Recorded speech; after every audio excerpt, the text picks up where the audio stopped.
सर्दियों में गर्मा गर्म खाने का मज़ा ही कुछ और होता है। आज हम बनाने वाले हैं मटर की कचौरी और इसे हम आटे से ही बनाकर तैयार करेंगे। ये बहुत ही टेस्टी बनती है और पूरी रेसिपी देखिएगा, जिससे आपको भी ऐसी ही फूली फूली कचौरी बनाने में बहुत ज़्यादा आसानी रहेगी। और अगर आपने अभी तक घर में इसको नहीं बनाया है तो एक बार ज़रूर से ट्राई कीजिए। बच्चे बड़े सभी को बहुत ज़्यादा ये पसंद आती है। आप इससे पराठे भी बना सकते हैं। तो इस फिलिंग को तैयार करके आप फ्रिज में भी स्टोर करके रख सकते हैं। लगभग 3 से 4 दिन तक ये बिल्कुल भी ख़राब नहीं होती है। आप चाहे इसके पराठे बनाइए, चाहे कचौरियाँ बनाइए। और इस रेसिपी में काम आने वाले सभी इंग्रेडिएंट की लिस्ट मैंने डिस्क्रिप्शन बॉक्स में दे दी है। तो अगर आपको वीडियो में समझ में ना आए तो आप डिटेल में डिस्क्रिप्शन बॉक्स में देख सकते हैं। हमारे यहाँ कचौरियों को कढ़ी के साथ सर्व किया जाता है, तो मैंने यहाँ पर कढ़ी भी बनाई है। तो आपको जैसे भी पसंद हो, चाहे तो कढ़ी के साथ एंजॉय करें या फिर चटनी के साथ। तो यहाँ मैंने मटर लिए हैं। मेरे हस्बैंड ने ना कचौरियाँ खाने के लिए कल ही मटर छील कर रख दिए थे।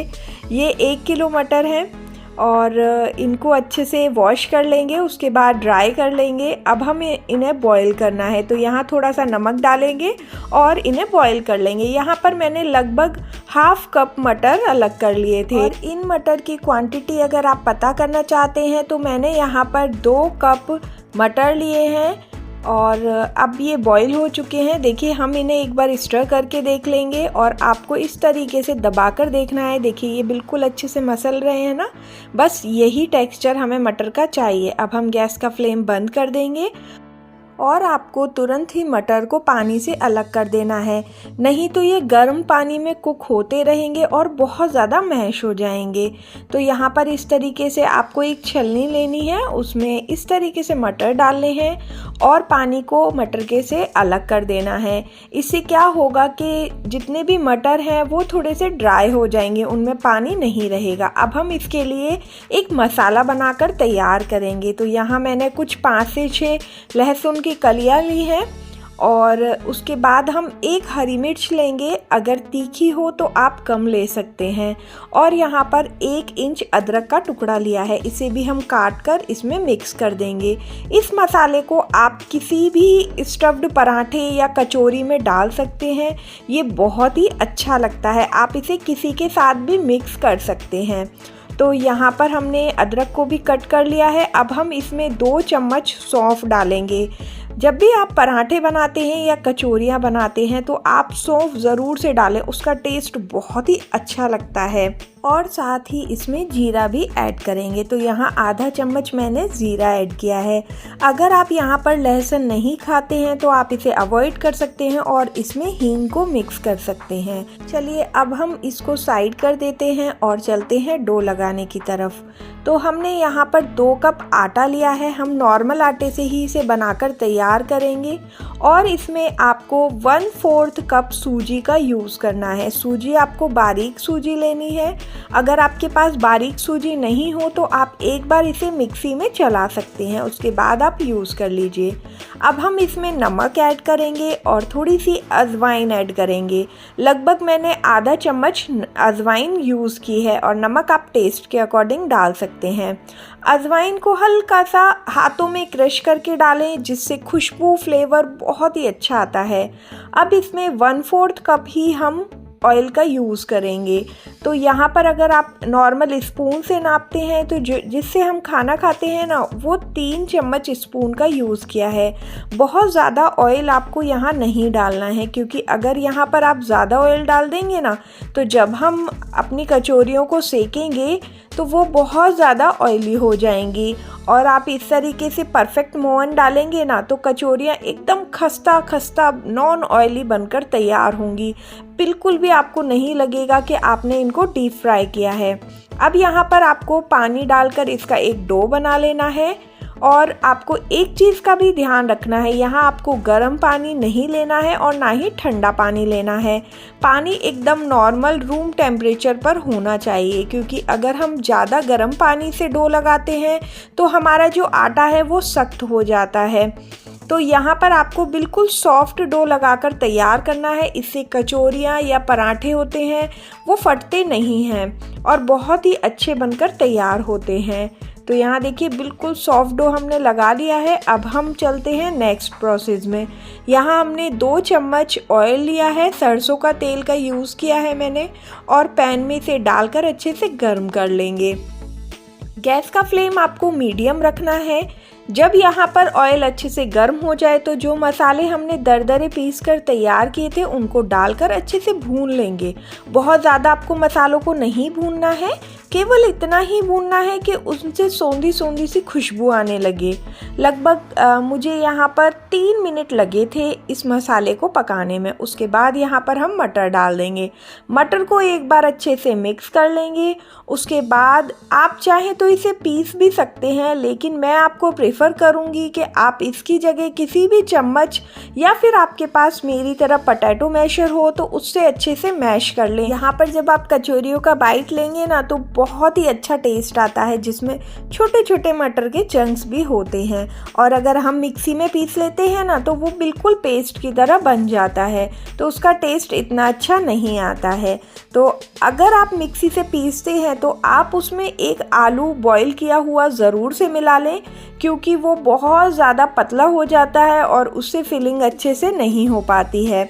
तो यहाँ पर मैं एक छोटी सी रिक्वेस्ट करना चाहूँगी, अगर आपको मेरी रेसिपीज़ अच्छी लगती हैं तो प्लीज़ एक लाइक करें, और अगर अभी तक आपने मेरे चैनल को सब्सक्राइब नहीं किया है तो बहुत ही टेस्टी अमेजिंग सी रेसिपीज़ देखने के लिए मेरे चैनल को सब्सक्राइब करें। साथ ही पास में दिख रहे बेल आइकन को ज़रूर से प्रेस करें, जिससे मेरी नई वीडियो की नोटिफिकेशन आपको तुरंत मिल जाएगी। और अगर आप कोई भी रेसिपी देखना चाहते हैं तो कमेंट बॉक्स में मुझे बता सकते हैं। मैं कोशिश करूंगी कि जल्दी से जल्दी आपकी पसंद की रेसिपी बनाकर आपके लिए लेकर आऊं।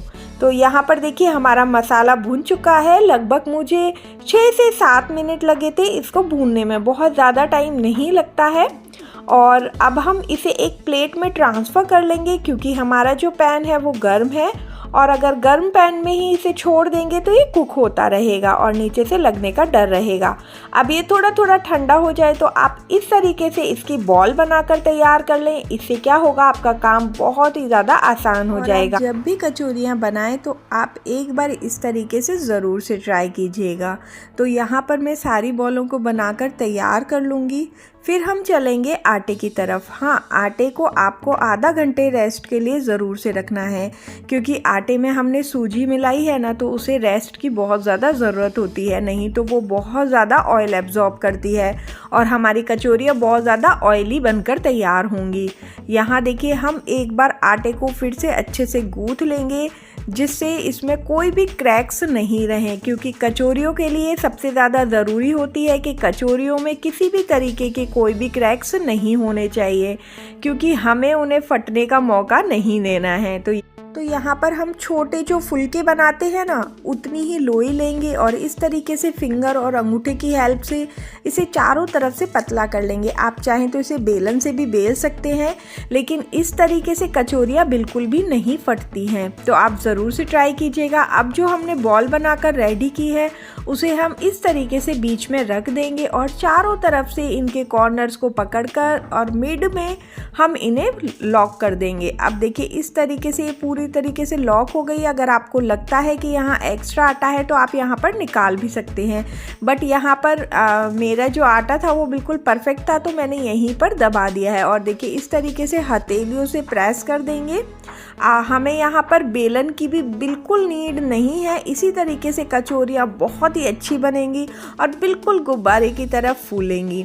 यहाँ पर आपको एक बात का और ध्यान रखना है कि आपको कचौरियाँ बनाकर नहीं रखनी है, आपको केवल जैसे फर्स्ट बैच में जो कचौरियाँ डालनी है बस वही बनानी है, क्योंकि इनमें ऊपर एक लेयर आ जाती है जिससे कचौरियाँ फट जाती हैं। अब यहाँ पर आपको एक चीज़ का और ध्यान रखना है कि जब हम इन्हें फ्राई करते हैं तो हमें जो ऑयल है वो बिल्कुल मीडियम गर्म रखना है, क्योंकि अगर हम ज़्यादा गर्म रख देंगे तो अंदर से कच्ची रह जाएंगी और बाहर से इनमें बहुत गोल्डन कलर आ जाएगा। तो यहाँ पर इनको फ्राई करने के लिए इस चीज़ का पता होना बहुत ज़्यादा ज़रूरी है। और देखिए गैस का फ्लेम मैंने बिल्कुल लो ही रख रखा है और इन्हें आपको बिल्कुल भी स्टर नहीं करना है। धीरे धीरे ये खुद से ही ऊपर आएंगी, आपको उस टाइम का वेट करना है। देखिए आपको लग रहा है ना, एक कचौरी हमारी ऊपर आ गई है और दूसरी भी आने के लिए तैयार है। और यहाँ पर देखिए सारी कचौरियाँ अपने आप ही ऊपर आ गई हैं एक एक करके। फिर इनको पलट लेंगे और गोल्डन होने तक लो फ्लेम पर ही हम सेकेंगे। यहाँ केवल मैंने 1 मिनट के लिए फ्लेम को तेज़ किया था जब ये अच्छे से पक चुकी थी और इनमें हल्का हल्का लाइट गोल्डन कलर आ गया था। तब हम इन्हें एक बार अच्छे से उलट पुलट कर तेज फ्लेम पर सेक लेंगे और उसके बाद हम इन्हें निकाल लेंगे। अब यहाँ पर जो कचौरियों को सर्व करने का रोल होता है वो भी बहुत ज़्यादा इम्पोर्टेंट होता है। तो यहाँ पर आप चाहें तो चटनी, केचप किसी के साथ भी इसे एंजॉय कर सकते हैं और या फिर अगर आप चाहें तो इसे चाय के साथ भी खा सकते हैं। आपको कहीं ट्रैवलिंग पर जाना है, सफ़र में जाना है या फिर घर पर आपने किट्टी पार्टी रखी है या बच्चों के लंच बॉक्स में भी आप इसे रख सकते हैं। बच्चे ऐसे तो सब्जी में मटर नहीं खाना पसंद करते हैं, स्पेशली जो मेरा बेटा है वो तो सब्जी खाते समय मटर को एक तरफ निकाल कर रख देता है, उसको तो बिल्कुल ही पसंद नहीं है। लेकिन आप इस तरीके से बच्चों को मटर खिलाएंगे ना तो उन्हें पता ही नहीं चलेगा। देखिए कितनी अच्छी फूली फूली खस्ता क्रिस्पी बनकर तैयार हुई है। तो आप एक बार इन्हें ज़रूर से ट्राई कीजिएगा और मुझे कमेंट बॉक्स में ज़रूर बताइएगा कि कचौरियाँ कैसी बनी। तो चलिए अब हम इन्हें सर्व करने की तरफ चलते हैं। यहाँ पर मैंने एक प्लेट ले ली है और इस तरीके से आप हाथों से इन्हें फोड़ लें। ये थोड़ा सा गर्म थी तो मुझे थोड़ी सी दिक्कत हो रही थी और यहाँ मैं इनको अच्छे से खोल लूँगी।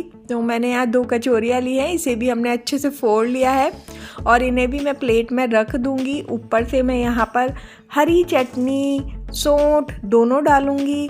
साथ में आप चाहें तो यहाँ पर थोड़ी सी नमकीन भुजिया का भी यूज़ कर सकते हैं। क्या होता है कि जब हम खाना खाते हैं ना तो हम पेट से पहले आँखों से खाना खाते हैं और जब हमें दिखने में खाना अच्छा लगता है ना तो खाने में भी हमें उतना ही मज़ा आता है। तो आप एक बार इस तरीके से सर्व करें। और हमारे यहाँ कढ़ी से कचौरियाँ खाई जाती हैं तो मैंने इसलिए कढ़ी भी यहाँ पर बनाई है। तो इसकी रेसिपी अगर आप देखना चाहते हैं चैनल पर ऑलरेडी डली हुई है तो आप डिस्क्रिप्शन बॉक्स में जाकर देख सकते हैं, मैं वहाँ पर आपको लिंक प्रोवाइड करा दूँगी। तो आप भी एंजॉय कीजिए और मैं भी खाती हूँ। Bye bye.